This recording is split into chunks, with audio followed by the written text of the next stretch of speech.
Essa semana, acho que foi até no perfil lá do João, lá do Stories, eu vi comentando sobre, tem o relógio lá da Praça do Relógio lá de Taguatinga, Aham, que é o gêmeo da e aí o gêmeo que era da rodoviária. rodoviária. Aí falou assim, esse da rodoviária foi tirado há um tempo e não sabe Perdeu-se. se for. Aí eu fui lá, a gente sempre vai nos comentários, né?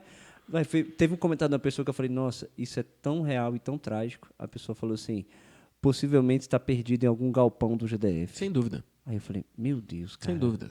Aí eu fico pensando assim, se for qualquer país sério, cidade séria, esse relógio estaria lá reformadíssimo, Cara, certa lindo, vez. marcando a hora certinho, e falando assim, cara, esse relógio É um é do ano monumento. tal. É um monumento.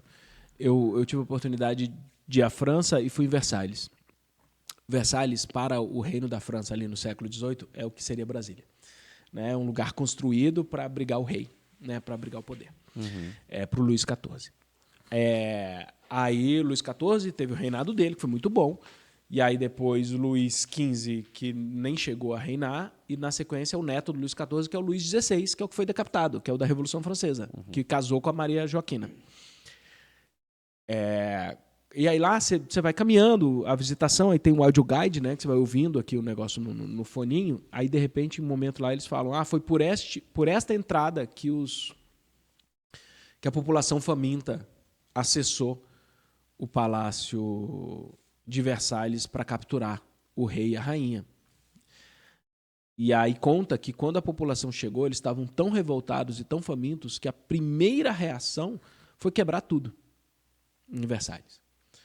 Foi destruído, porque aquilo representava a ostentação do rei enquanto o povo tinha fome. E aí um dos líderes lá, iluminado, falou, pera, este palácio não é o rei. Esse palácio é da França. Estamos com raiva do rei, não da França. Porque nós queremos fazer uma França melhor. Sim. E este palácio faz parte desta França melhor também. E aí o quebra-quebra foi pequeno. E o palácio está lá até hoje, com móveis originais. Com papel de parede original. Está lá, lustres originais, jardins.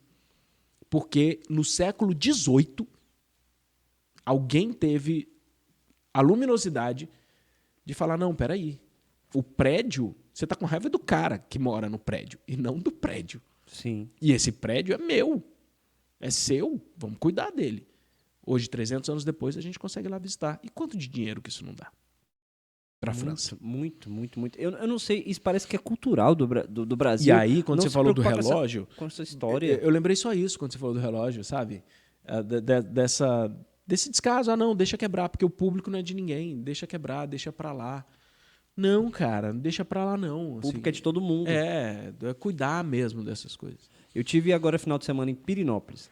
E aí eu olho muito isso. Apesar vocês assim, ligado, você, o seu irmão lá, outras pessoas ligadas muito a essa coisa de Brasília, mas eu tô cada vez mais, eu já me indignava com muita coisa, mas conversando com pessoas igual vocês assim, parece que eu me indigno mais ainda, eu observo mais. Eu tava lá em Pirinópolis, aí eu entrei, por acaso eu vi um prédio lá que eu já passei lá algumas vezes e falei, esse prédio aqui parece que já foi um presídio, tem umas grades. Vamos entrar para conhecer, vamos. Aí paga uma taxinha lá, 2 contos. Aí fui ver lá falando sobre a história do Divino, lá de Pirinópolis, tal, a festa que acontece.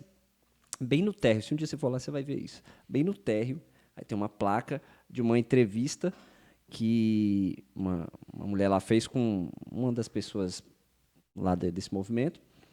E aí falando assim, porque vocês, todos os anos, vocês têm uma bandeira que vocês levam à frente, a bandeira do Divino, que o pessoal passa pegando e tal. E aí, ao final, o que vocês fazem com essas bandeiras todos os anos tal? Aí o chefe lá da comemoração falou assim, não, aí todos os anos a gente acaba destruindo a bandeira e tal, etc. Aí ela falou assim, mas nunca passou pela sua cabeça de repente, guardar essa bandeira todos os anos para que as pessoas que viessem, para poder conhecer da festa, vissem a bandeira, de repente até a evolução dessa bandeira a cada ano e tal? E ele respondeu, cara, tem escrito numa placa lá na entrada. Falou assim, nossa, nunca ninguém pensou nisso. Que absurdo. De repente, agora a gente fala. Aí eu vi assim, falei, gente, isso tá numa placa aqui dentro. Do cara falando que, nossa, nunca ninguém pensou nisso. Que absurdo. Que absurdo. A casa da Fazenda Gama, que é onde JK ficou hospedado na primeira vez que ele veio aqui em 57, ela existe ainda hoje. E pouca gente sabe. E ela existe porque a família manteve Ela, e depois vendeu para o Country Club, que fica ali ao lado do Catetim. Tem o Catetim, do lado tem o Country Club. Sim. Se você entrar no Country Club, você fala assim, eu quero visitar a sede da Fazenda Gama. É uma casinha de 3 quartos de barro. A família preservou e ofereceu ao Country Club, que hoje preserva e cuida dela. Com objetos da cozinha reais. Cara, primeiro lugar que JK dormiu no Planalto Central. Quando veio para Brasília, para construir Brasília. Isso estaria no chão. O pessoal tem que entender que isso não é político, isso é história. Mas isso é cultural. Em 1889, o Brasil sofreu um golpe de Estado. Proclamação da República, meu ovo. Ninguém proclamou porra nenhuma. Um troço feito com espada na mão, de madrugada, sem apoio popular, prendendo e expulsando o governante antigo, o nome disso é golpe. Então, tem o golpe da República, em novembro de 1889, 15 de novembro. O imperador Dom Pedro II e a família foram extraditados, né? Foram mandados embora, exilados, mandados embora do Brasil, foram para a Europa, Portugal, depois França. Detalhe, Pedro II é brasileiro, nasceu no Rio de Janeiro. Né? Não tem essa assim, o governo, eu já ouvi gente falando um absurdo desse, não, mas um governo português aqui, por mais que seja o Brasil independente, meu amigo, o Brasil só foi governado por estrangeiro por menos de 5 anos, que foi o Dom Pedro I. O Dom Pedro II nasceu no Brasil, né? E governou por quase 60 anos, 59. Enfim, eles foram exilados, expulsos do Brasil na madrugada de 15 para 16 de novembro. No dia 16 de novembro, tiveram 2 decretos do novo presidente da República, Marechal Deodoro da Fonseca.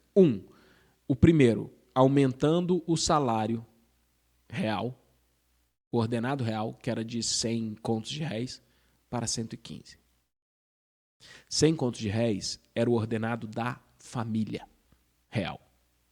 115 contos de réis virou o salário do presidente da República. Ou seja, se ele contratasse a esposa, ela receberia um salário. Se ele contratasse um filho, receberia um salário. Uhum. Já começou daí. Já começou erradão daí. Primeira preocupação dele, né? Aumentou o salário. E outra coisa, todas as viagens que Pedro II fez, inclusive a famosa viagem ao Oriente Médio, Egito e tal, todas as viagens que Pedro II fez, ele fez com dinheiro do bolso dele, do ordenado real. Ele não usou dinheiro público. Ele não pegou uma verba aprovada pelo Senado e viajou. Não. Ele usou do ordenado dele. Segundo decreto presidencial, no dia 16 de novembro, derrubar todas as fachadas do Império e construir novas fachadas alinhadas com os tempos modernos. Nossa. Ou seja, você pegava um prédio público que tinha uma fachada rococó, barroca, linda, e com o brasão do Império. Aí o que esses caras fizeram? Derruba a fachada, constrói um troço reto, final do século XIX, início do século XX, né? Art Nouveau, você constrói um troço reto e coloca ali o brasão da República. Aí a gente apagou a nossa história. O único brasão original do Império do Brasil que existe ainda num prédio público é na Ilha Fiscal, no palacete da Ilha Fiscal, lá no Rio de Janeiro, em frente à Candelária. É uma ilha, que se você olhar de longe tem um paláciozinho, parece da Cinderela, é um paláciozinho verde. Lá continua, porque era um lugar da Marinha, e a Marinha era monarquista, e não permitiram que aquilo fosse destruído. Mas olha que absurdo. Esse descaso, quando fala que é cultural, esse descaso com o bem público, com as gerações passadas, com a memória, isso vem desde muito atrás. Então, hoje a gente continua descartando os relógios, né, do que são históricos, continua descartando milhões de coisas que sequer existem mais. Porque foi assim, há mais de 100 anos é assim. Né? E tem gente que fala besteira, tem gente que ainda fala quem vive de passado é museu. Não, cara, museu vive de futuro. Sabe? O museu é exatamente, ele está construindo o futuro.